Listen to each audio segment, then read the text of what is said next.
It's Masonic science time.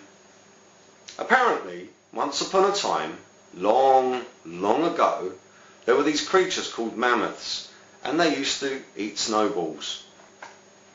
Let's take this now into what you're taught at school. A long time ago, there was an ice age. And during this ice age, there were creatures that lived on the North Pole called mammoths.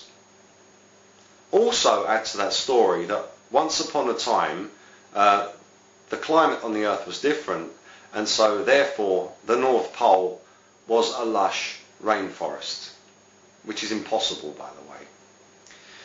So we've got these two contradictory scientific, or should I say Masonic scientific fairy tales that the North Pole was a lush rainforest, and yet on the other hand there was an ice age. Well, there's always been an ice age in the North Pole. It's the North Pole. It's made of ice. So it cannot possibly be that the North Pole was once a lush forest. Yes, it was an ice age, but that ice age is still here now for the North Pole and the South Pole. So that puts out the window any notion that the North Pole could have at any time been a lush forest. Now these creatures, these mammoths that lived there, are portrayed to you as having been woolly creatures, but they are actually dug out of the snow even to this day, complete.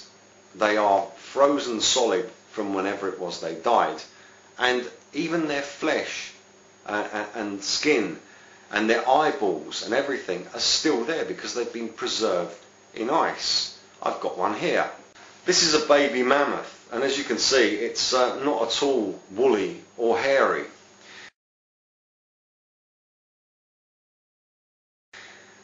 Basically, a mammoth is an elephant.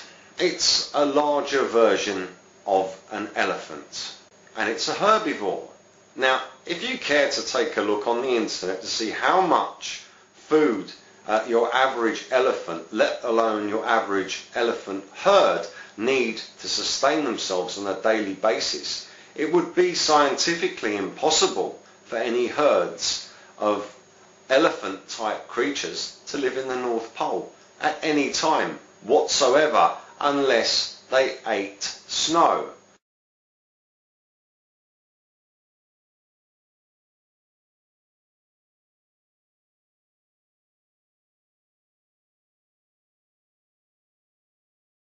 So that's a lie. Then we have the issue, the scientific issue, which claims that the North Pole was in fact once a lush rainforest. Well, if that were the case, how comes the mammoths were frozen when they died? It would have needed rapid freezing in order for their flesh to be preserved even to this day. The argument could say, well, it happened over millions of years. The flesh would have rotted, gone and disappeared a long time ago. There was something happened there. There was no long transition. There was only a short transition. Even dinosaurs, complete dinosaurs, frozen with flesh and all, have been found in the North Pole. It's been confirmed by science that their bones have been found there. But I believe it's more than their bones. I believe this is a lie. And the reason I believe this is a lie is because of the planet Nibiru and the Great Flood from the book of Genesis. Now it's scientifically accepted that Nibiru, according to them, if it exists, but remember, all of ancient history confirms it exists all over the world, and that it is in fact the 8th planet of our solar system. Science says if this planet exists and it's this big, it will cause a polar shift, which means, of course, that the North Pole that you know now was not where it was before. The North Pole, yes, was in the north, but the land mass underneath it was somewhere perhaps in the Pacific, where the Pacific would have been now, a land mass where these creatures lived. And when the pole shift came, when the Great Flood came, which were the same thing. There was a pole shift. These animals were transported from the area which would have been around the equator to the north of the planet Earth, because the whole Earth shifted. The poles shifted, and there they froze. And the freezing would have been very rapid indeed, because that is the coldest part of our planet. That is how I believe these mammoths came to be frozen and preserved even to this day.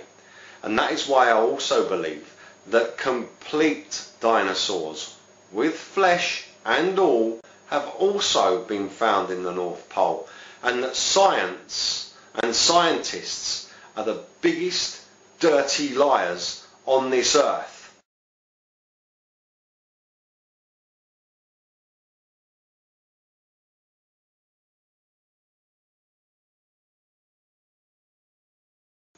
We're all going to see Nibiru coming very shortly, so there'll be an end to that.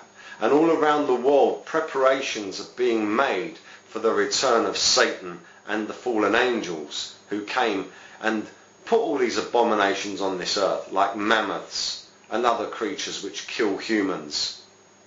We're going to see it soon, and then the whole story is going to change from the alleged Big Bang theory and the theory of evolution to a gun to our heads and a demand that we comply, accept the mark of the beast and bow down to Satan. Well, it looks like I'm dead already.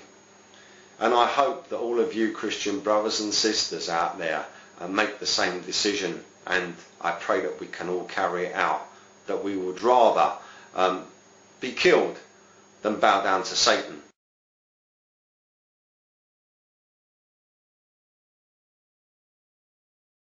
Because otherwise we'll be going to hell. And do you know what? I want to go to be with my Heavenly Father. And if that means being killed by subhuman abominations and Satans from the planet Nibiru, then so be it. But I refuse to accept ridiculous stories about the Ice Age. There never was an Ice Age in the way that we have been told. It's all a lie. There's always been an Ice Age at the North and South Pole of this Earth. And if you shift the entire planet 45 degrees, well, the North Pole position stays the same, but the land mass underneath it has changed. And this is the reason why these creatures died. And this was all to do with the Great Flood. Nibiru's coming, whether you believe it or not, and all the evidence is there.